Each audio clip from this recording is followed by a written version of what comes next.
चलो आगे इनमें हम 1 नंबर पढ़ते हैं कि स्वेज जल संधि, कि स्वेज जल संधि कहां पर स्थित है।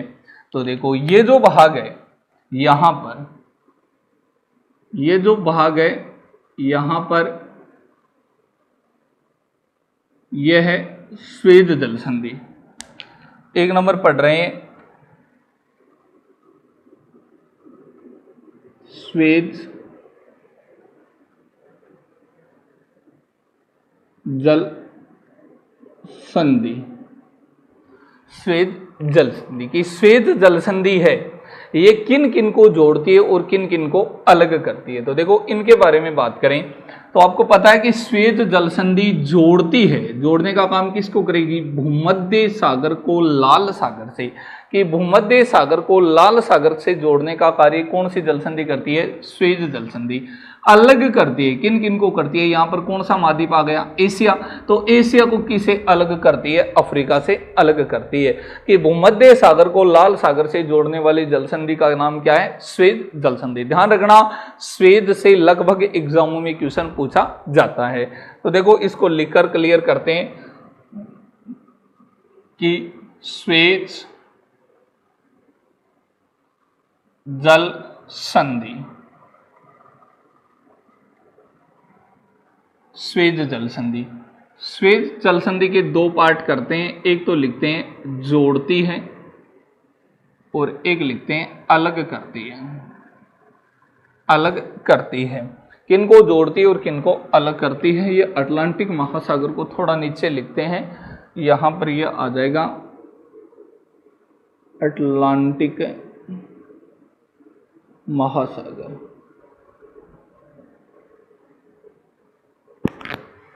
अब जोड़ने का काम किन को करेगी, जोड़ने का काम 2 जलीय भागों को करेगी। तो किन किन को ये जोड़ती है, ये जोड़ती है भूमध्य सागर। भूमध्य सागर को किससे जोड़ती है, ये लाल सागर से। कि भूमध्य सागर को लाल सागर से जोड़ने का कार्य कौन सी जल संधि करती है, कौन सी करती है, स्वेज। अलग करती है, अलग 2 महाद्वीपों को करती है, एशिया को अलग करती है, किससे अलग करती है, ये अफ्रीका महाद्वीप से। कि एशिया को अफ्रीका महाद्वीप से अलग करने वाली जल संधि कौन सी है, तो कौन सी है कि स्वेज है। अब ये देखो जो स्वेज है, स्वेज जल संधि है, यहाँ पर ये हमेशा यहाँ जलीय भाग नहीं था, यहाँ पर अब क्या बनाई गई है, स्वेज नहर का निर्माण किया गया है। तो प्रश्न अक्सर एग्जाम में स्वेज नहर से भी पूछ लिया जाता है, स्वेज जल संधि से न पूछकर। तो स्वेज नहर के बारे में बात करें कि स्वेज नहर, देखो स्वेज नहर का अगर निर्माण पूछा जाता है कि निर्माण प्रारंभ हुआ था, तो इसका निर्माण प्रारंभ हुआ था 1959 में। कि स्वेज नहर का निर्माण कार्य कब प्रारंभ हुआ था, 1859 में।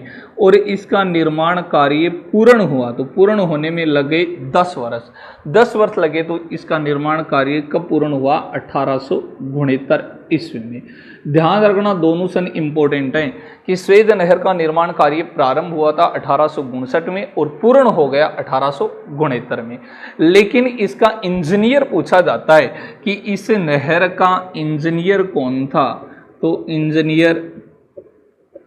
इंजीनियर का नाम था फर्डिनेंड। क्या नाम था, फर्डिनेंड। कि फर्डिनेंड इंजीनियर के द्वारा कौन सी नहर का निर्माण किया गया, तो कौन सी नहर का निर्माण किया गया था, स्वेज नहर का। अगर इसकी लंबाई के बारे में बात करें तो लंबाई इसकी प्रारंभ में थी 165 किलोमीटर है।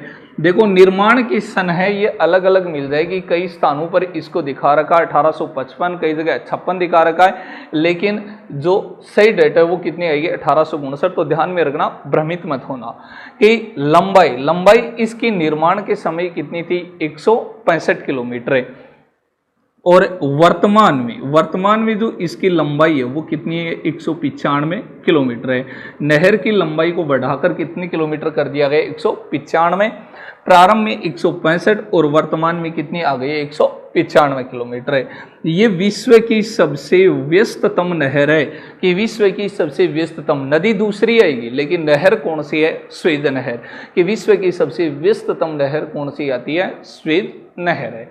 तो देखो एक नंबर जल संधि है जो कौन सी आती है? स्वेज जल संधि। स्वेज जल संधि जोड़ती है, किन को जोड़ती है? ये भूमध्य सागर को लाल सागर से जोड़ती है।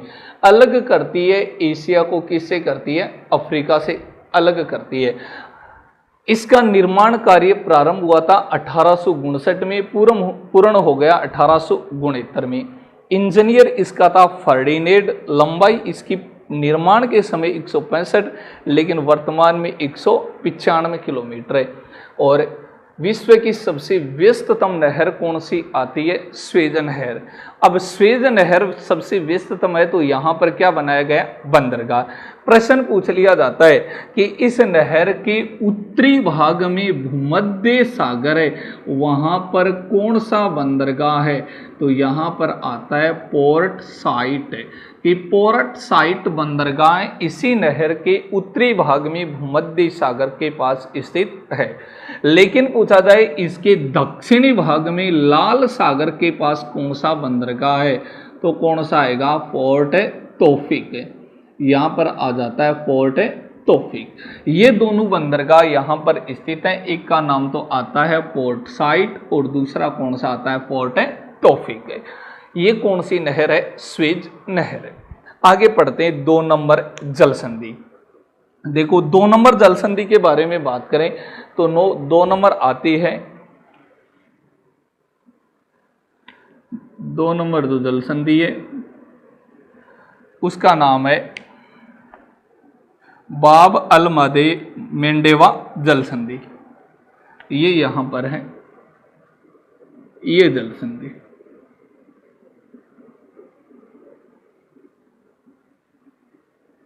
ये जल संधि और ये जो जल संधि है इसका नाम है बाब अल मेंडावा जल संधि।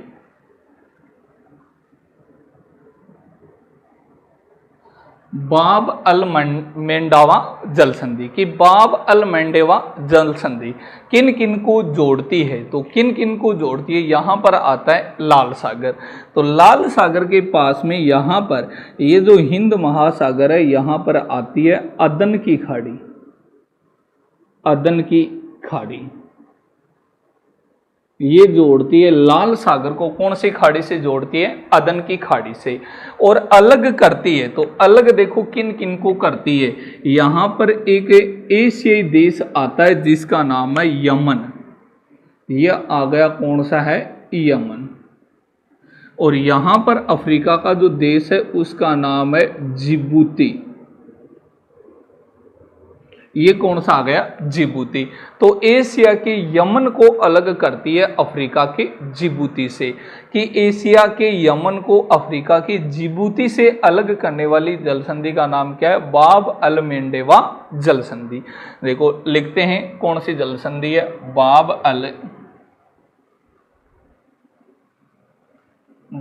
अल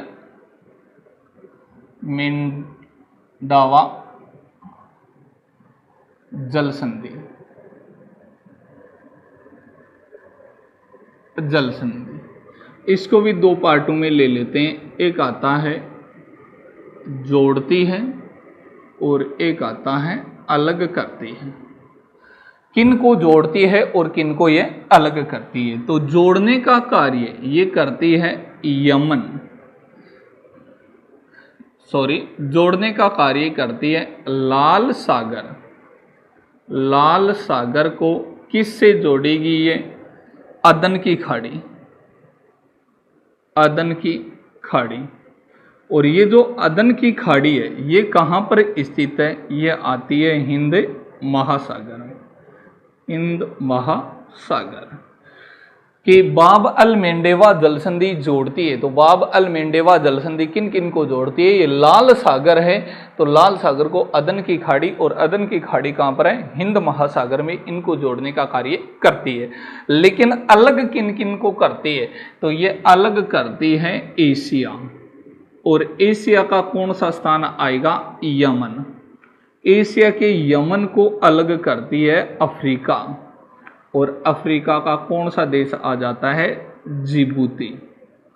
जिबूती अफ्रीका के जिबूती देश को अलग करती है।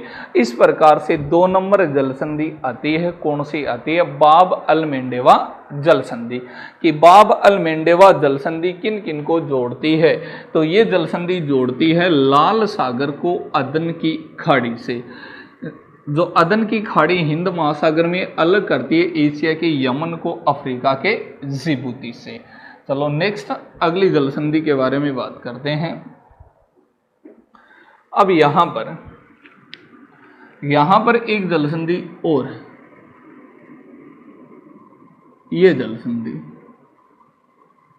बहुत इंपॉर्टेंट है, ध्यान रखना। जल संधि यहां पर जो जल संधि है, इस जल संधि का नाम है जिब्राल्टर।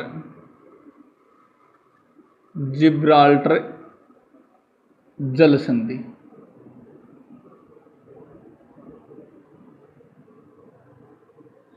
देखो, अगर जल संधियों से प्रश्न पूछा जाता है तो एग्जामिनर सबसे पहले कोशिश करता है जिब्राल्टर जल संधि का प्रश्न देने की, कि जो जिब्राल्टर जल संधि है, जिब्राल्टर जल संधि किन को जोड़ती है और किन को अलग करती है। इनके अलावा इस जल संधि का क्या महत्व है?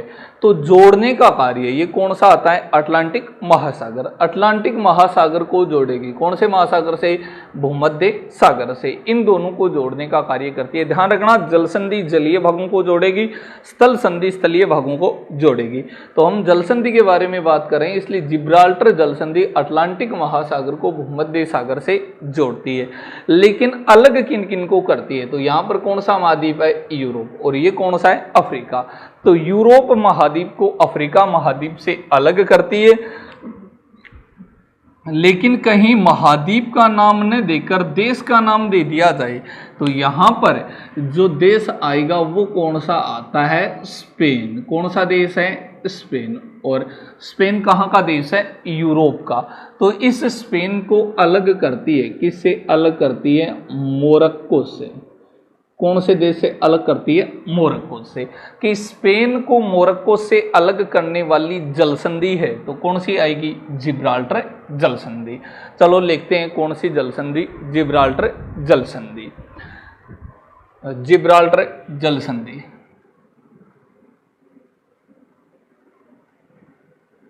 जिब्राल्टर जल संधि।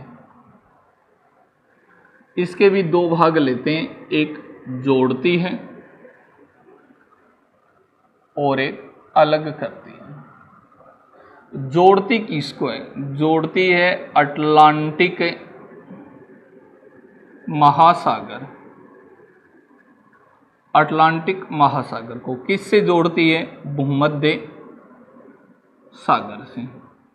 कि अटलांटिक महासागर को भूमध्य सागर से जोड़ने वाली जल संधि कौन सी आ जाएगी? जिब्राल्टर। अलग करती है तो अलग करती है ये यूरोप को, और यूरोप के कौन से देश को करती है? स्पेन को। किससे अलग करती है? ये करती है अफ्रीका, और अफ्रीका का कौन सा देश आता है? मोरक्को। अफ्रीका के मोरक्को को ये अलग करती है। इस प्रकार से कौन सी जल संधि है? जिब्राल्टर। कि जिब्राल्टर अटलांटिक महासागर को भूमध्य सागर से जोड़ती है, अलग यूरोप के स्पेन को अफ्रीका के मोरक्को से करती है। लेकिन इसमें और इंपॉर्टेंट क्या आता है कि इसे भूमध्य सागर की कुंजी कहा जाता है। कि कौन सी जल संधि को भूमध्य सागर की कुंजी कहते हैं? कौन सी को कहते हैं? जिब्राल्टर जल संधि को। या फिर इसे कहा जाता है भूमध्य सागर का प्रवेश द्वार।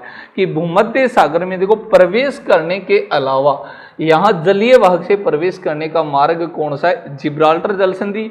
इसलिए इसे भूमध्य सागर का प्रवेश द्वार या फिर भूमध्य सागर की कुंजी के नाम से जाना जाता है। कौन सी जल संधि को जाना जाता है, जिब्राल्टर जल संधि को, कि जिब्राल्टर जल संधि जोड़ती है, ये अटलांटिक महासागर को जोड़ती है भूमध्य सागर से, यूरोप के स्पेन को अलग करती है अफ्रीका के मोरक्को से। इसे भूमध्य सागर की कुंजी कहा जाता है। वह ये भूमध्य सागर के प्रवेश द्वार के नाम से भी जानी जाती है। नेक्स्ट जल संधि पढ़ते हैं। तो यहां पर हम अंतिम जल संधि कौन सी है, मोजाम्बिक जल संधि। जो मोजाम्बिक जल संधि है ये यहाँ पर किन किन को जोड़ती है और किन किन को अलग करती है। तो मोजाम्बिक जल संधि यहाँ पर है एक डेला गोवा की खाड़ी, डेला गोवा की खाड़ी को जोड़ती है कौन से महासागर से, हिंद महासागर से। अलग किन किन को करती है, तो आपको बताया यहाँ पर कौन सा द्वीप है, मेडागास्कर, और मेडागास्कर यहाँ पर है। तो यहाँ पर एक देश आता है जिसका नाम क्या है, मोजाम्बिक, और उसी देश के नाम पर मोजाम्बिक, उसी देश के नाम पर इस जल संधि का नाम रखा गया है क्या, मोजाम्बिक जल संधि। तो ध्यान रखना, देखो कौन सी जल संधि है, मोजाम्बिक जल संधि, मोजाम्बिक जल संधि जोड़ती है और अलग करती है, जोड़ती है और क्या आएगा, अलग करती है। किन किन को जोड़ती है, तो जोड़ने का आए तो कौन सा आएगा, हिंद महासागर, हिंद महासागर। हिंद महासागर को किससे जोड़ती है, हिंद महासागर से ये जल संधि जोड़ती है डेला गोवा की खाड़ी, डेला गोवा की खाड़ी को अलग करती है। तो अलग किन किन को करती है, अलग करती है ये मोजाम्बिका, मोजाम्बिका देश को अलग करती है, किससे करती है, मेडागास्कर से, मेडागास्कर से अलग करने का कार्य करती है। लेकिन कहीं अफ्रीका का अंतिम द्वीप के बारे में पूछा जाए कि अफ्रीका का अंतिम द्वीप कौन सा है, तो ये यहां पर आएगा अंतरिम द्वीप। क्या नाम आएगा इसका, अंतरिम द्वीप। कि अफ्रीका का सबसे दक्षिणतम भाग कौन सा है, तो कौन सा आएगा, अंतरिम द्वीप। तो दोस्तों वीडियो है, अगले वीडियो में हम पढ़ेंगे अफ्रीका के प्रमुख पर्वत, पठार, मैदान, नदियां, झील, खनिज, वनस्पति, इनके बारे में अध्ययन करेंगे। अब सबसे बड़ा महाद्वीप यही है, अफ्रीका महाद्वीप है। तो अफ्रीका महाद्वीप को कंप्लीट करने के लिए आपको लेना होगा एक अफ्रीका का मैप। उस मैप में अगली क्लास में हम करेंगे अफ्रीका महाद्वीप के प्रमुख देशों की बात। जैसे मैं एक बार आपको देशों के नाम बता रहा हूँ, यहाँ पर ये देश है दक्षिणी अफ्रीका, नामीबिया, बोत्सवान, मोजाम्बिका, जिम्बाब्वे, जामीबिया। यहाँ पर है गेबोन, कांगो, कांगो गणराज्य, कांगो गणराज्य के बाद में Kenya, Kenya, Uganda, Somalia, Ethiopia, और ये देश है तंजानिया। फिर दक्षिणी सूडान, सूडान, मिस्र, कौन सा है, मिस्र। मिस्र के बाद लीबिया, जो पहले विश्व का सबसे गर्म स्थान हुआ करता था, लीबिया यहाँ पर आता है चाड। यह आ गया अल्जीरिया, अल्जीरिया और लीबिया के बीच में यहाँ पर आ गया कौन सा, ट्यूनीशिया, ये देश है ट्यूनीशिया। यहाँ पर नाइजीरिया, तो नाइजीरिया के पास आता है नाइजर। यहाँ पर ये जो देश है ये है गाना, ये आता है मोरक्को, मोरक्को के पास है पश्चिमी सहारा। फिर यह है मोरितानिया, मोरितानिया के पास में ये जो देश आएगा वो कौन सा आएगा, माली। इन देशों के बारे में हम अगली क्लास में बात करेंगे। तो अगली क्लास के लिए आपको एक मैप तैयार रखना है अफ्रीका का, और उसी मैप के साथ में अगली क्लास लेंगे। तो वीडियो है, वीडियो को लाइक, शेयर व सब्सक्राइब करना न भूलें। Okay, thank you.